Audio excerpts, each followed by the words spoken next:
Welcome to Astounding Stories of Space and Time. I'm Mardell, and this week's story is A Pail of Air by Fritz Leiber. Pod sent me out to get an extra pail of air. I just about scooped it full, and most of the warmth had leaked from my fingers when I saw the thing. At first I thought it was a young lady. Yes, a beautiful young lady's face, all glowing in the dark and looking at me from the 5th floor of the opposite apartment, which hereabouts is the floor just above the white blanket of frozen air.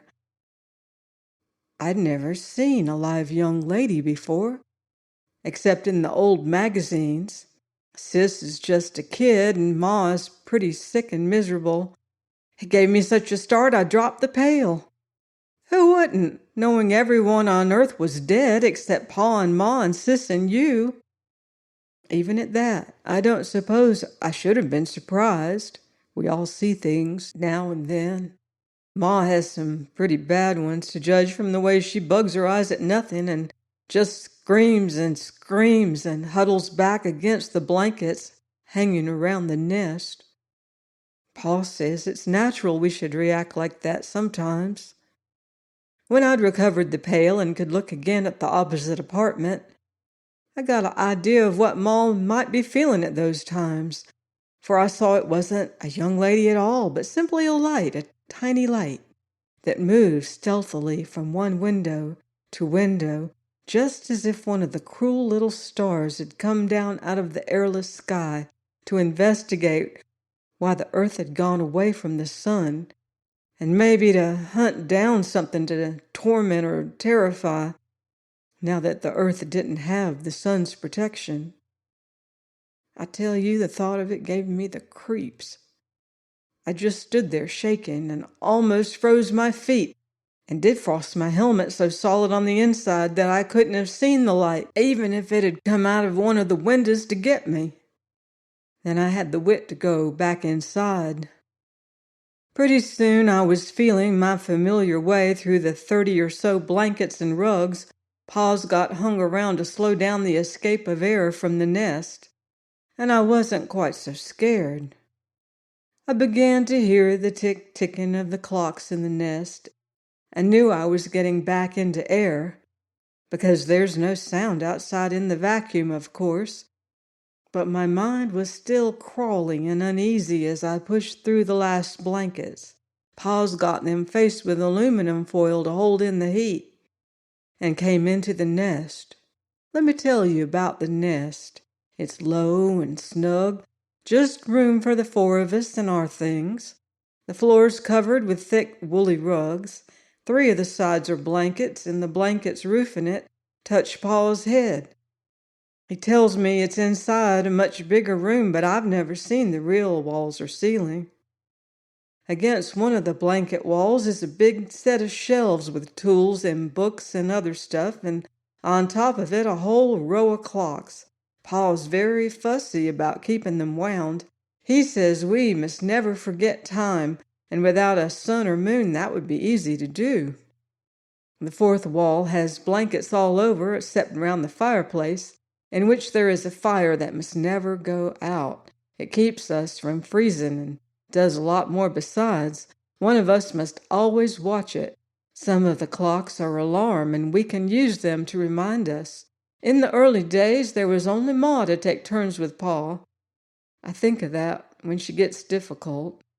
But now there's me to help, and Sis too. It's Pa who is chief guardian of the fire, though I always think of him that way. A tall man sitting cross-legged, frowning anxiously at the fire, his lined face golden in the light, and ever so often carefully placing on it a piece of coal from the big heap beside it. Pa tells me that there used to be guardians of the fire sometimes in the very old days. Vestal virgins, he calls them, although there was unfrozen air all around then and you didn't really need one. He was sitting just that way. Though he got up quick to take the pail from me and bawl me out for loitering, he'd spotted my frozen helmet right off. That roused Ma, and she joined in picking on me. She's always trying to get the load off her feelings, Pa explains. He shut her up pretty fast. Sis let off a couple of silly squeals, too. Pa handled the pail of air and a twist of cloth. Now that it was inside the nest, you could really feel its coldness. It just seemed to suck the heat out of everything. Even the flames cringed away from it as Pa put it down close to the fire. Yet it's that glittery white stuff in the pail that keeps us alive. It slowly melts and vanishes and refreshes the nest and feeds the fire. The blankets keep it from escaping too fast. Pa'd like to seal the whole place, but he can't. Building's too earthquake twisted. And besides, he has to leave the chimney open for smoke. Pa says air is tiny molecules that fly away in a flash if there isn't something to stop them. We have to watch sharp, not to let the air run low. Pa always keeps a big reserve supply of it in buckets behind the first blankets, along with extra coal and cans of food and other things, such as pails of snow to melt for water. We have to go way down to the bottom floor for that stuff, which is a mean trip, and get it through a door to outside. You see, when the earth got cold, all the water in the air froze first and made a blanket 10 feet thick or so everywhere. And then down on top of that dropped the crystals of frozen air, making another white blanket 60 or 70 feet thick maybe. Of course, all the parts of the air didn't freeze and snow down at the same time. First to drop out was the carbon dioxide. When you're shoveling for water, you have to make sure you don't go too high and get any of that stuff mixed in, for it would put you to sleep, maybe for good, and make the fire go out. Next, there's the nitrogen, which doesn't count one way or the other, though it's the biggest part of the blanket. On top of that, and easy to get at, which is lucky for us, there's the oxygen that keeps us alive. Pa says we live better than kings ever did breathing pure oxygen, but we're used to it and don't notice. Finally, at the very top, there's a slick of liquid helium, which is funny stuff. All of these gases in neat, separate layers. Like a pousse café, Pa laughingly says, whatever that is. I was busting to tell him all about what I'd seen, so as soon as I ducked out of my helmet and while I was still climbing out of my suit, I cut loose. Right away, Ma got nervous and began making eyes at the entry slit in the blankets and wringing her hands together. The hand where she'd lost 3 fingers from frostbite inside the good one as usual. I could tell that Pa was annoyed at me scaring her and wanted to explain it all away quickly, yet could see I wasn't fooling. "And you watched this light for some time, son?" he asked when I finished. I hadn't said anything at first about thinking it was a young lady's face, 'cause somehow that part embarrassed me. "Long enough for it to pass 5 windows and go to the next floor. And it didn't look like stray electricity or crawling liquid or starlight focused by a growing crystal or anything like that." He wasn't just making up those ideas.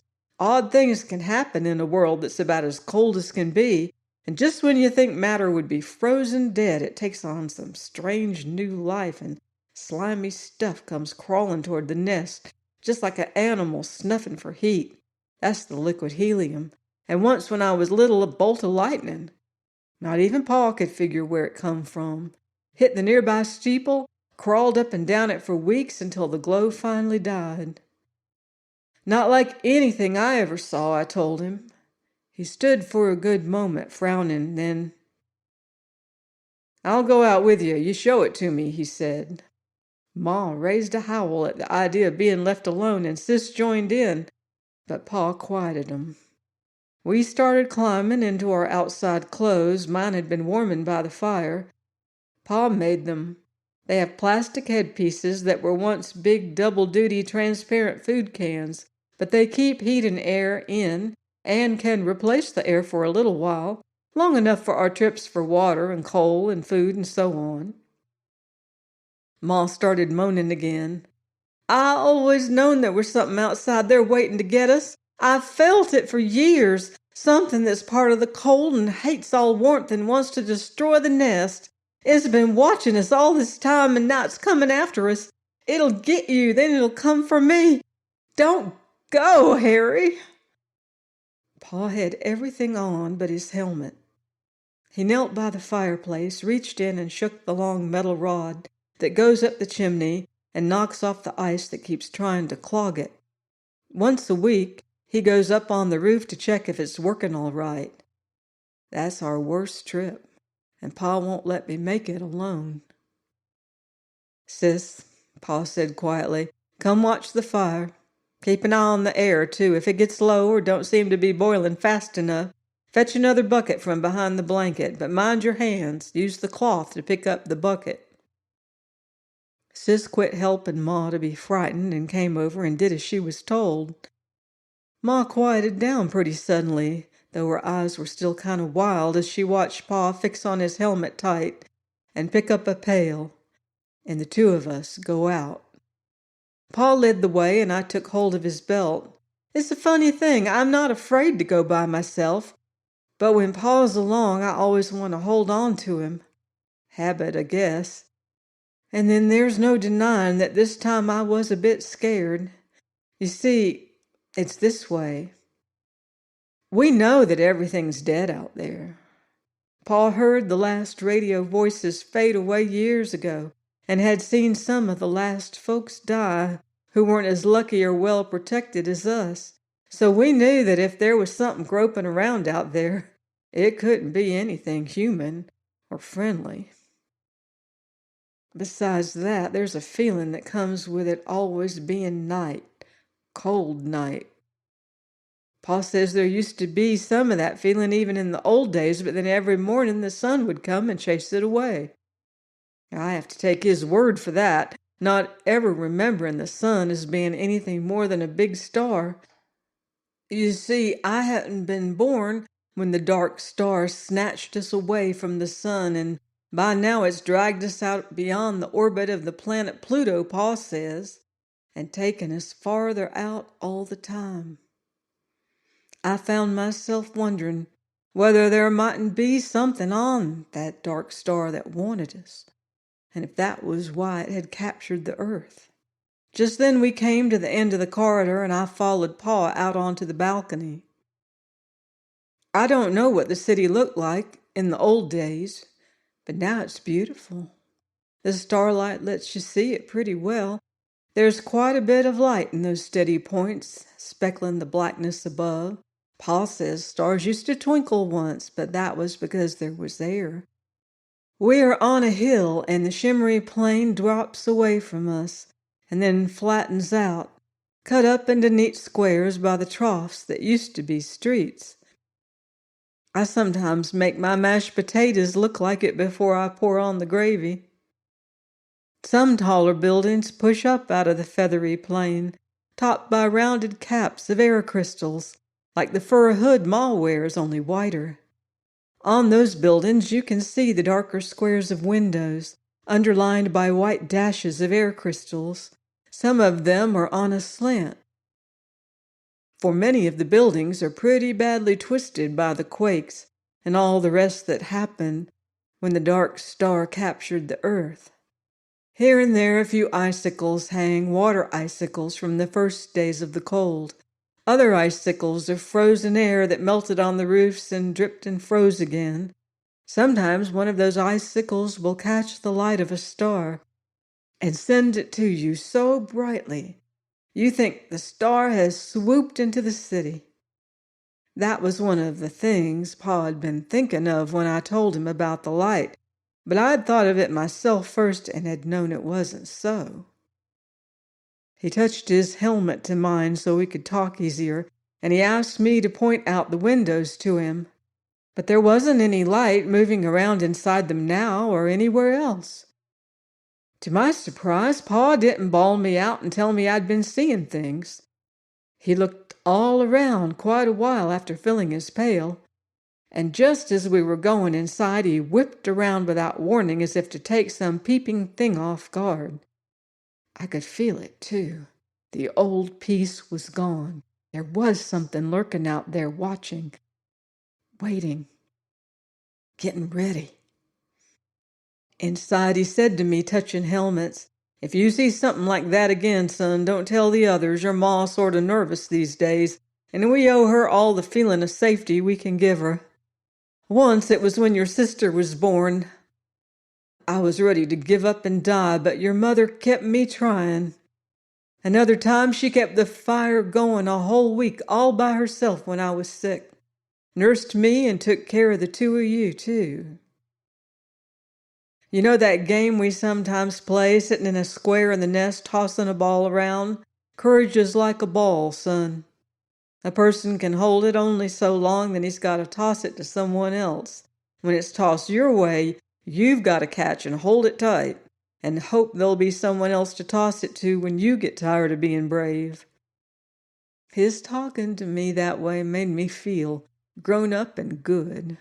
But it didn't wipe away the thing outside from the back of my mind, or the fact that Pa took it seriously. It's hard to hide your feelings about such a thing.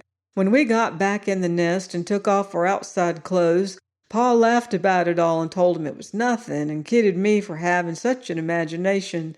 But his words fell flat. He didn't convince Ma and Sis any more than he did me. It looked for a minute like we were all fumbling for the courage ball. Something had to be done, and almost before I knew what I was going to say, I heard myself asking Pa to tell us about the old days and how it all happened.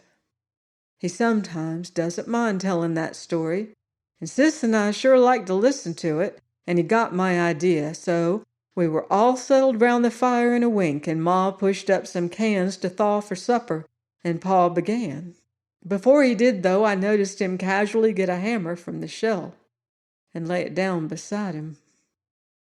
It was the same old story as always. I think I could recite the main thread of it in my sleep, though Pa always puts in a new detail or two and keeps improving it in spots. He told us how the earth had been swinging around the sun, ever so steady and warm, and the people on it fixin' to make money and wars and have a good time and get power and treat each other right or wrong, when without warning there comes charging out of space this dead star, this burned out sun, and upsets everything. You know, I find it hard to believe in the way those people felt, any more than I can believe in the swarming number of them.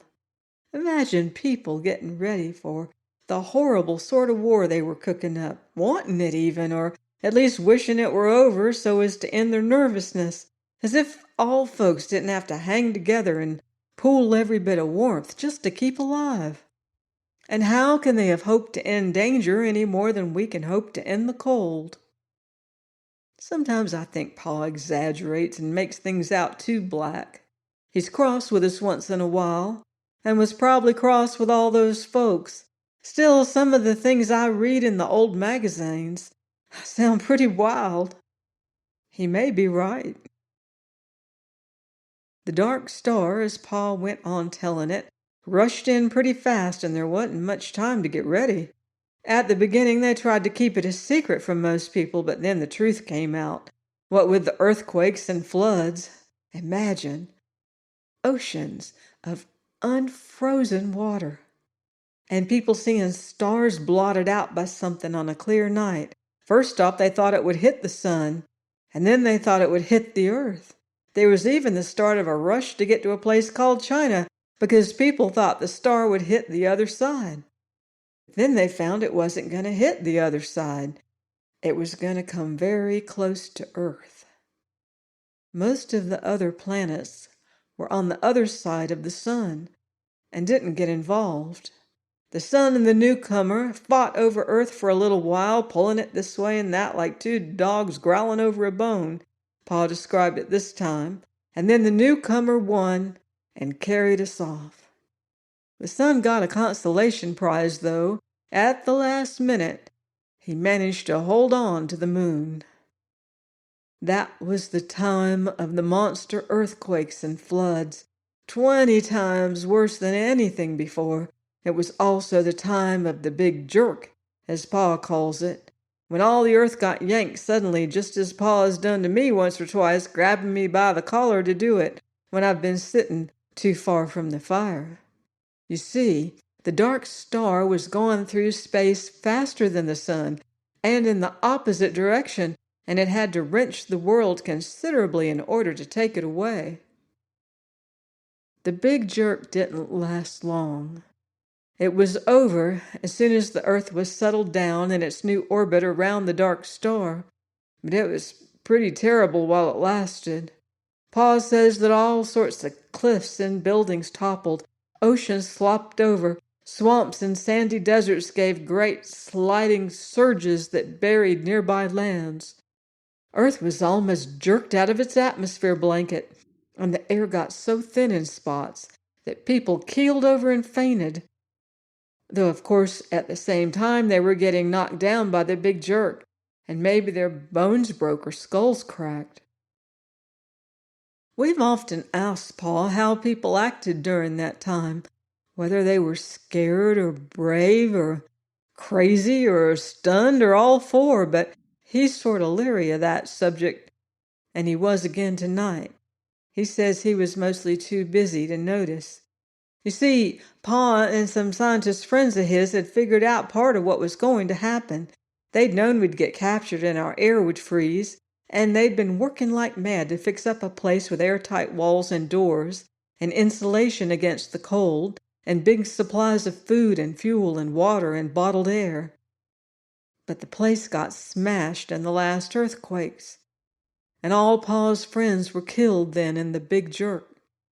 So he had to start over and throw the nest together quick without any advantages, just using any stuff he could lay his hands on. I guess he's telling pretty much the truth when he says he didn't have any time to keep an eye on how other folks behaved, either then or in the big freeze that followed. Followed very quick, you know, both because the dark star was pulling us away very fast, and because Earth's rotation had been slowed in the tug-of-war, so that the nights were 10 old days long. Still, I got an idea of some of the things that happened from the frozen folk I've seen, a few of them in other rooms in our building, others clustered around the furnaces in the basements where we go for coal. In one of the rooms, an old man sits stiff in a chair, with an arm and a leg in splints. In another, a man and a woman are huddled together in a bed with heaps of covers over them. You can just see their heads peeking out close together. And in another, a beautiful young lady is sitting with a pile of wraps huddled around her, looking hopefully toward the door, as if waiting for someone who never came back, with warmth and food. They're all still and stiff as statues, of course, but just like life. Pa showed them to me once in quick winks of his flashlight, when he still had a fair supply of batteries and could afford to waste a little light. They scared me pretty bad, made my heart pound, especially the young lady. Now, with Pa telling his story for the umpteenth time, to take our minds off another scare, I got to thinking of the frozen folk again. All of a sudden, I got an idea that scared me worse than anything yet. You see, I just remembered the face I thought I'd seen in the window. I'd forgotten about that on account of trying to hide it from the others. What, I asked myself, if the frozen folk were coming to life? What if they were like the liquid helium that got a new lease on life and started crawling toward the heat just when you thought its molecules ought to freeze solid forever? Or like the electricity that moves endlessly when it's just about as cold as that? What if the ever-growing cold, with the temperatures creeping down the last few degrees to the last zero, had mysteriously wakened the frozen folk to life? Not warm-blooded life, but something icy and horrible. That was a worse idea than the one about something coming down from the dark star to get us. Or maybe I thought both ideas might be true. Something coming down from the dark star and making the frozen folk move, using them to do its work. That would fit with both things I'd seen, the beautiful young lady and the moving star-like light, the frozen folk with minds from the dark star behind their unwinking eyes, creeping, crawling, snuffing their way and following the heat to the nest. I tell you, that thought gave me a very bad turn, and I wanted very badly to tell the others my fears. But I remembered what Paul had said. I clenched my teeth and didn't speak. We were all sitting very still. Even the fire was burning silently. There was just the sound of Paul's voice and the clocks. And then from beyond the blankets, I thought I heard a tiny noise. My skin tightened all over me. Paul was telling about the early years in the nest and had come to the place where he philosophizes. So I asked myself then, he said, what's the use of going on? What's the use of dragging it out for a few years? Why prolong a doomed existence of hard work and cold and loneliness? The human race is done. The earth is done. Why not give up? I asked myself, and all of a sudden I got the answer. Again, I heard the noise. Louder this time, a kind of uncertain shuffling tread. Coming closer. I couldn't breathe. Life's always been a business of working hard and fighting the cold, Paul was saying.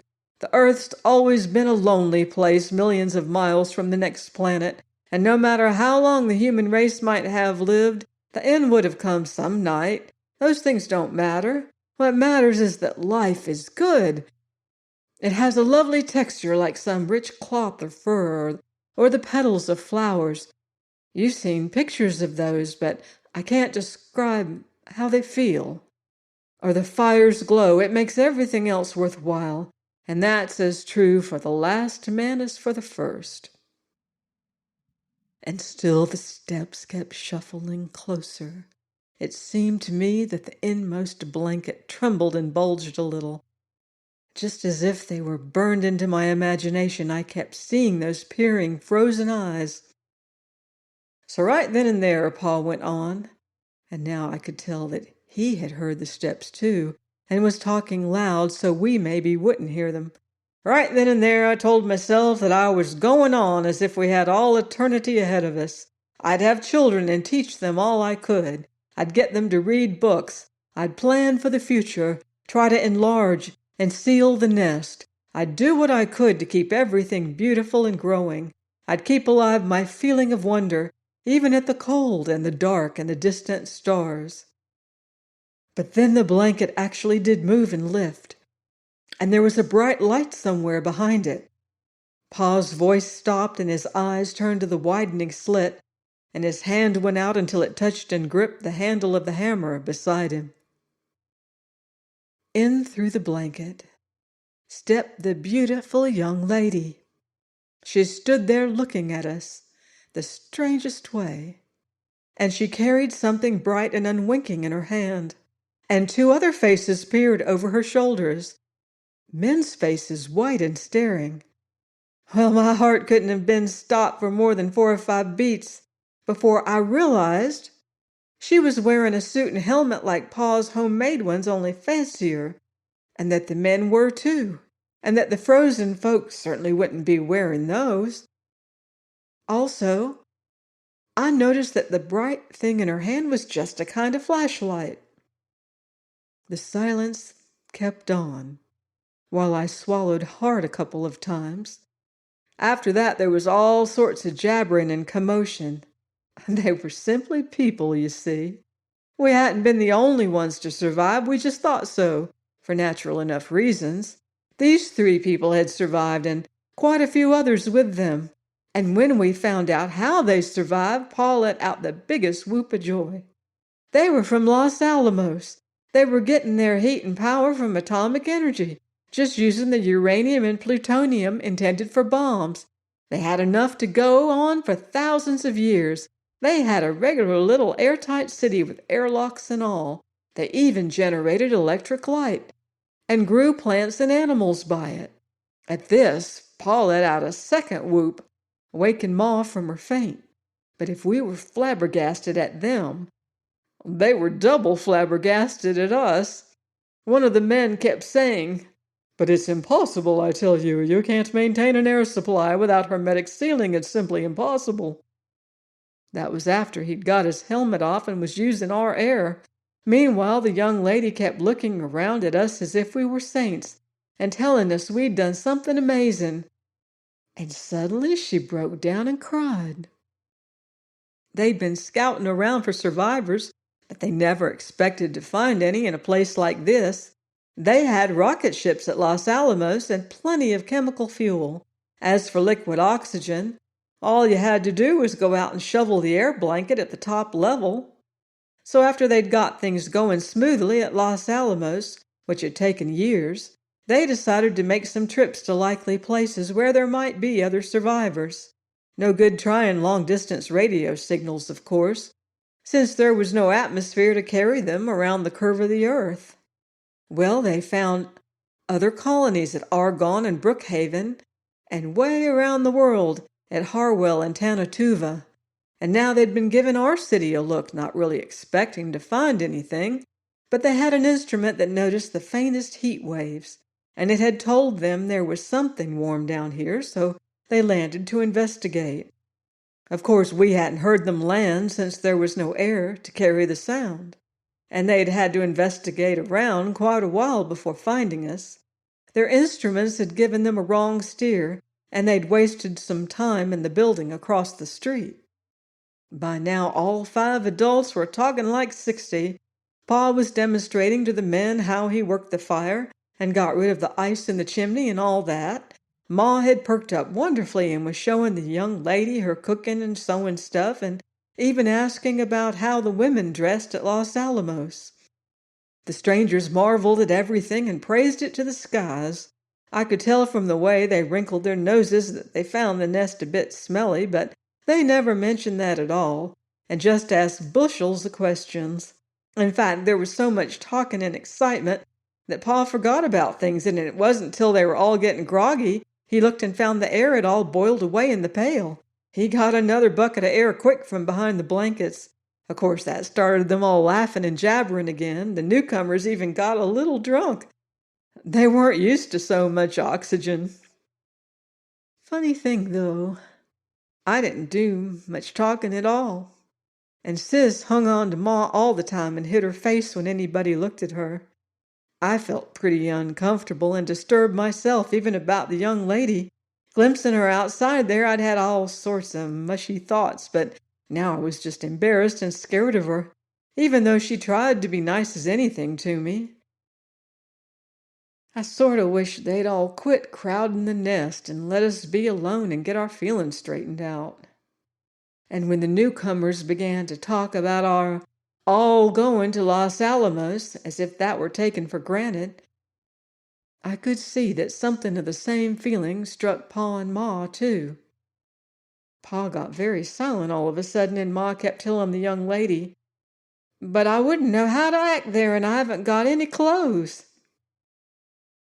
The strangers were puzzled like anything at first, but then they got the idea. As Pa kept saying, "It just doesn't seem right to let this fire go out." Well, the strangers are gone, but they're coming back. It hasn't been decided yet just what will happen. Maybe the nest will be kept up as what one of the strangers called a survival school. Or maybe we will join the pioneers who are going to try to establish a new colony at the uranium mines at Great Slave Lake or in the Congo. Of course, now that the strangers are gone, I've been thinking a lot about Los Alamos and those other tremendous colonies. I have a hankering to see 'em for myself.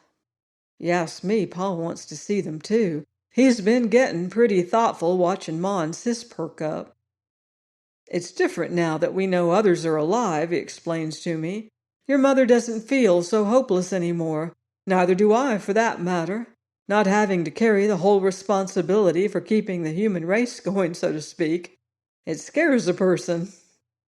I looked around at the blanket walls and the fire and the pails of air boiling away, and Ma and Sis sleeping in the warmth and the flickering light. It's not gonna be easy to leave the nest, I said, wanting to cry, kind of. It's so small and there's just the four of us.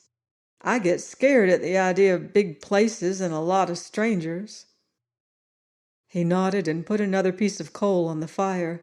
Then he looked at the little pile and grinned suddenly and put a couple of handfuls on, just as if it was one of our birthdays or Christmas. "You'll get over that feeling, son," he said. "The trouble with the world was that it kept getting smaller and smaller till it ended with just the nest. Now it'll be good to have a real huge world again, the way it was in the beginning." I guess he's right. You think the beautiful young lady will wait for me till I grow up? I'll be 20 in only 10 years. Even after the unimaginable, we struggle to survive. Join me next week for another exciting adventure on Astounding Stories of Space and Time.